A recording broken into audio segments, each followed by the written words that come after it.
Shwmai, croeso, hello and welcome to episode 80 of the Bluebirds Nest. It's a big week for the club. A mouth-watering clash against Penybont up next for the first team at the Bridge Meadow on Friday night. It's a fixture that will hopefully see as many West Walians as possible come and support the boys. Obviously, the recent excellent crowds have really played a big part in pushing the boys on since we've returned to our new surface at the Bridge Meadow. So hopefully the same again on Friday, which is also our dedicated fixture to Unite for Access, where clubs across Wales coming together as part of the Level Playing Field campaign to celebrate access and inclusion for all fans. So looking forward to seeing everything around that one on Friday too. It's also a really big week or so for a few of our other club players, 4 to be precise. And I'm delighted to be joined by one of those players in particular this week to talk about the journey to international walking football success. You've got many other titles, Leanne, that we'll come on to shortly, but great to welcome Welsh international Leanne Jones to the Nest. Croeso, welcome. Evening, you okay? Thank you for having me on. Well, I'm so glad I reached out to you recently, as, like I said, when I've gone digging for a bit more info on your background, I've struck gold with how timely this chat has come. We will come on to what the next few weeks look like for you, Marie, Pam, and Rob. But Leanne, let's go back then. Your own playing journey. You've been associated with Camrose Football Club for many years. Yeah, Is that that's where right. your passion for football started? It's certainly where my passion for coaching started, but my journey actually started with Haverfordwest County women back in the day. So I actually started at the Meadow with the women's team in my early teenage years. Playing there, we played in the Premier League, Welsh Premier League, played for Manabia, and then came to Camrose to play in the West Wales League for their women. Okay. And that's where I got into the coaching with the junior section. Fantastic. To be fair, on the weekend, I spoke to Waggy, Gary Richards, our first team assistant manager. He spoke fondly about you as a coach. You know, you've continued from a player into your coaching opportunities over the last few years. You came into the club's academy, and he said you came in seamlessly and have transitioned and offered your experience to the young footballers across the club.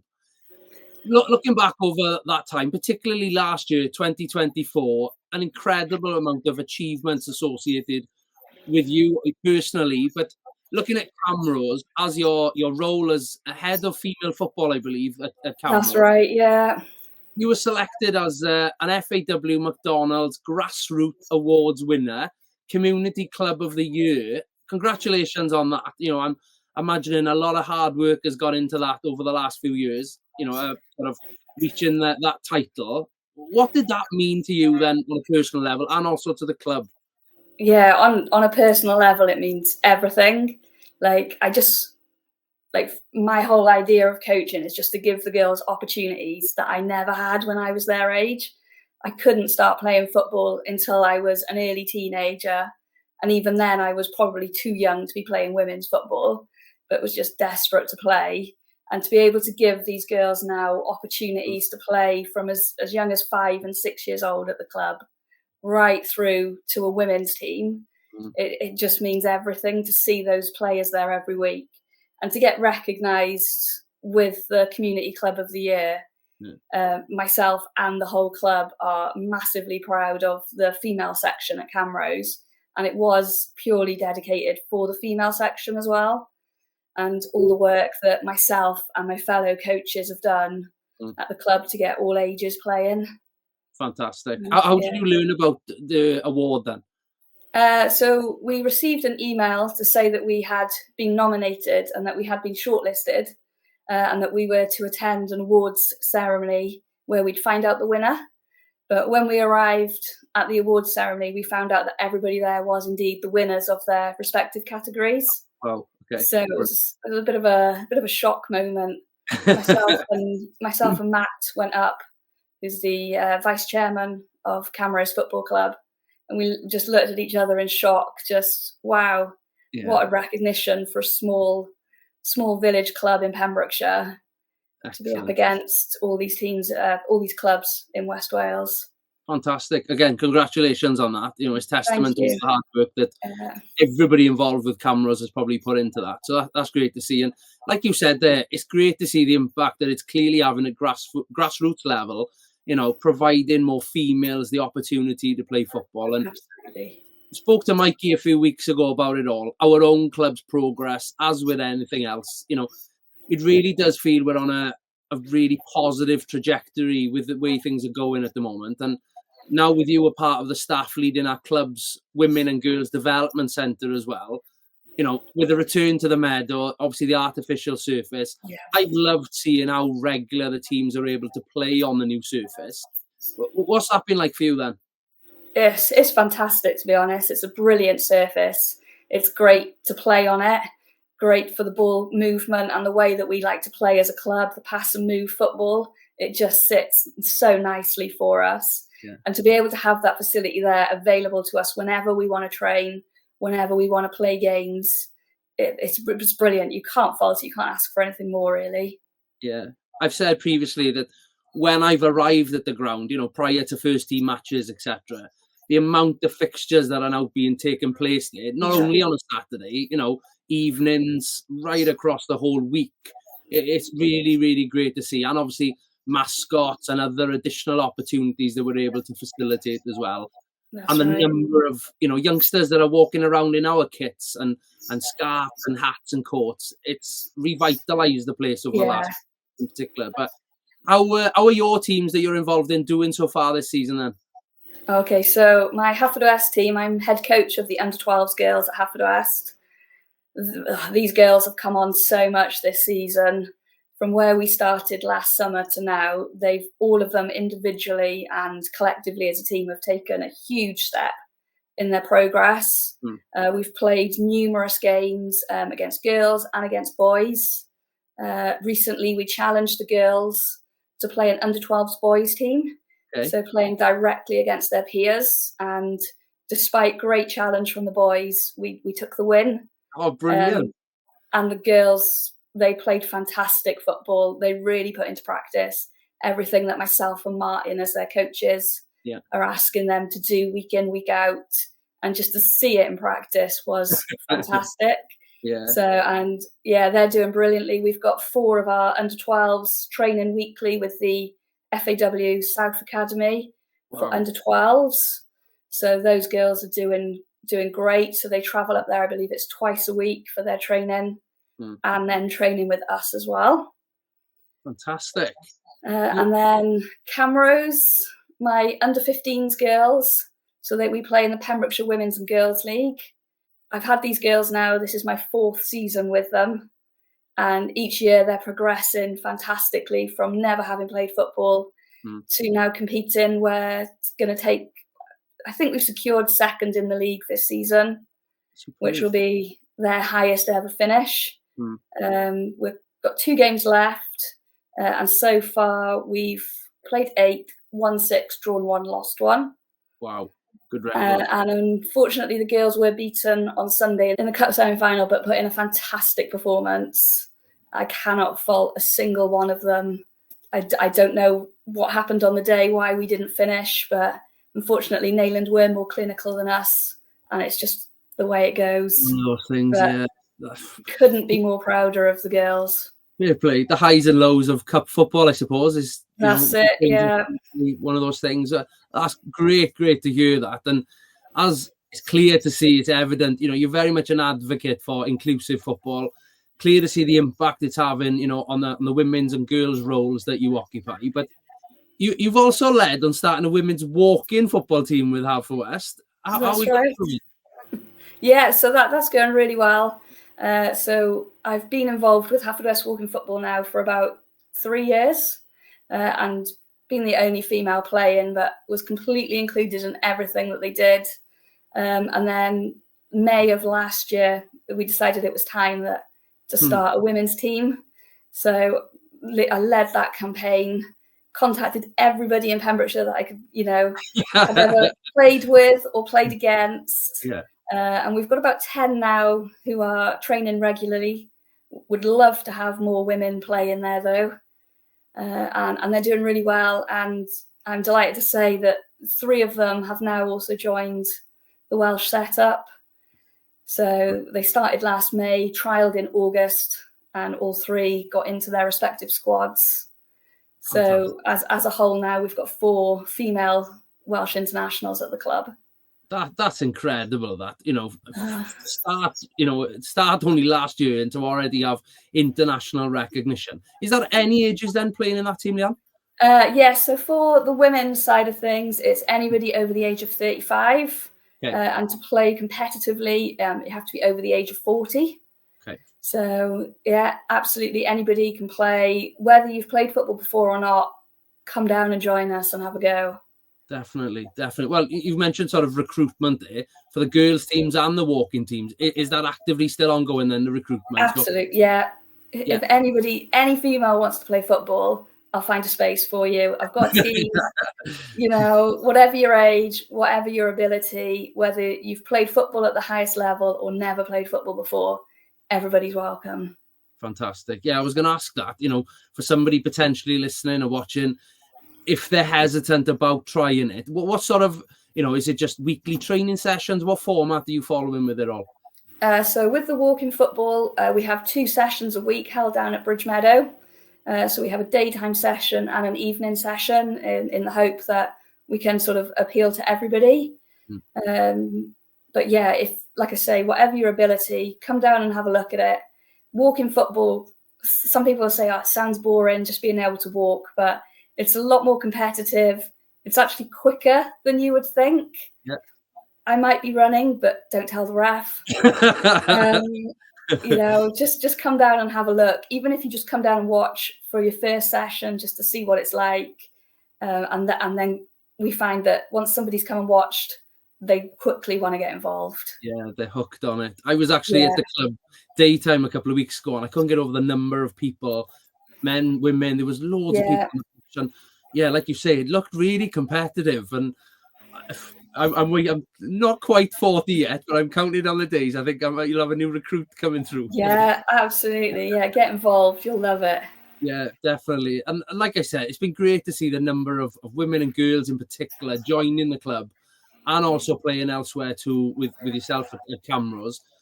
Obviously, the success of the national team, you'd like to think is having an impact and will continue to have a massive impact, especially with the summer's European tournament that Wales have qualified for the first time. They've got a tough group ahead of that, Leanne.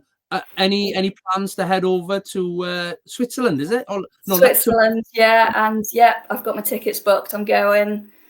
There's a group of 5 of us that are travelling together from a walking football tournament down to Switzerland. So we've got tickets for the France game and the England game. I'm looking forward to it. What an opportunity. Like, those women have achieved something that obviously nobody else has achieved in Wales, and they are certainly, setting the bar high and showing girls what can be achieved. Yeah, they're certainly flying the flag, and that's the thing. It's going to capture sports fans, football fans from right across the country. I think this summer, I can see a lot more people having eyes on women's football, which is excellent, and hopefully it'll have a really impacting legacy that it starts. So fingers crossed, a lot of new recruits, particularly over the summer for you. You've outlined that you've been involved in the game for a long time now, and over a decade, etc., coaching and playing. You must have seen a huge change as a player and coaching that. How do you think things have changed in the recent years? Yeah, everything's changed massively. I mean, just from purely being able to see footballers on the TV makes a big difference that the girls can look to, and the guy can do that. And then with the introduction of grassroots football and now sort of development centres, for the more elite players, is fantastic. I mean, when I was if you take the girls, my under 12s team, there was no girls team for me to play in when I was that age. I played with the boys or played on my own, just always had a ball at my feet, but never a team to play with. So these girls have got a fantastic opportunity. Yep. And I really like the fact that they just think it's normal. They just think it's the way it should be, and that it's not something different and outstanding. But women's football has changed massively.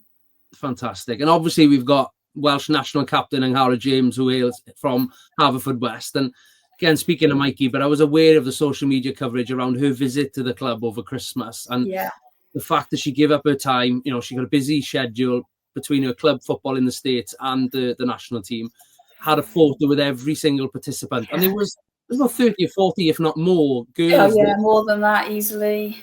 That obviously, well, it must have been a great night for you as well. But seeing their faces in the Q&A and things, that must have been really a proud moment for you then. Yeah, very proud. I know Angharad. I've played football alongside her with local clubs. So I know Angharad, so it was fantastic to get her down the club. And she was so good answering all their questions that they had. And then, like you say, she had a photo with every single player. Very happy. And then came out and watched the girls training, and I have to say she was impressed with what she saw. So it was very nice to have her there and for her to take that time out of her diary. Yeah, it sounds like results are coming in as well. It's not just about participating; they're competing well, so bodes really well for the future. And hopefully, Angharad can come back down and keep an eye on the girls and support perhaps future international stars. Who's to know that a handful, if not just one, maybe a handful of those girls go on to international success themselves, which is fantastic to see. And looking at your own success now, then your playing career continues. I mentioned it earlier. The perfect time to have you on the Nest this week, because March the 29th, I think it is, you're off to play out in Norway alongside your teammate Marie Tilly, where you're playing a Four Nations tournament in the city of Fredrikstad, where you'll play the host, obviously Norway, Sweden, and from across the border, the old enemy, England as well. But before we go on to that, this won't be your first international experience either. Am I right in saying you've been capped at the World Championships before? That's right, yeah. I was lucky enough to be selected to play for Wales at the World Championships last year in Chesterfield in England. So it wasn't the most exotic of locations, but still, I'm lucky enough to say I have been capped at the World Cup. We had a great tournament. At that tournament, we played Norway, Sweden, and England. We also played France and Australia. So we came away with some good results. Really happy with our performance. Really good. Who are the top team then? Who are the ones to beat out of them all? Yeah, I would say probably tipping it is England. Right. They're a fantastic team. Their ball speed and intensity is unmatched. Yeah. And their goalkeeper, I don't know where she pulls the saves out of. Hopefully we played them in a friendly in October and we pushed them and we got the draw.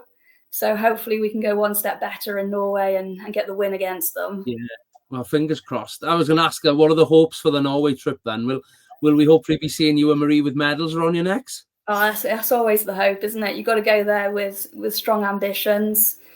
Personally, I just want to make sure that I play well and do the best that I can do for the team. And collectively as a team, I think we've got a great squad going out. So we can certainly push for some results and set ourselves up for the World Champs this year.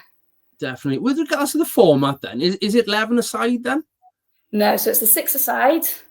Right. So keeper and 5 outfield players playing roughly a quarter of a full-size pitch.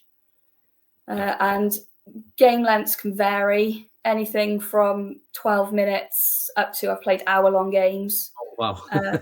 For Norway, we're playing a 25-minute game straight through. Brilliant. So, yeah. Also representing the club, women's over 50s as well is your teammate at the club, Pam Vaughan, and representing the Welsh League representative team for over 70s down in Italy, a similar time of year as well, is our own Rob Harris. So a massive good luck to all 4 of you from everyone. It's such a great achievement and great to see that, it's not just perhaps the first team we're shining a light on. It's you guys who are representing in the international stage of walking football. So good luck with that. Thank you. We're going to be eagerly awaiting the updates from across Europe. What's the best way to learn about the results then, Jan? So I'll try to share everything via social media. So we've got the Haverfordwest County Walking Football Facebook page. There is also a website for the Norway tournament, for the Four Nations tournament, which we've been told is going to update in real time. Oh, wow. So that'll be interesting, and that'll be a new thing for walking football. Yeah. So that'll be really nice. But yeah, if you go onto socials and you can follow us on there. Fantastic. We'll all be keeping an eye on that then. Excellent. Well, good luck with it. As I mentioned at the outset, it's a big week for the club. Obviously, with the league permutations, everyone's waiting now to see how it unfolds. There's 4 games to go. Up next, Penabont, who are just above us in the league, a couple of points above us. Will you have plans to come and watch the game before travelling? Yeah, definitely. I'll be down the club on Friday. Try to get myself down to as many home games as I can and just support the boys. Fingers crossed. Yeah. Tough game, but yeah, it's doable.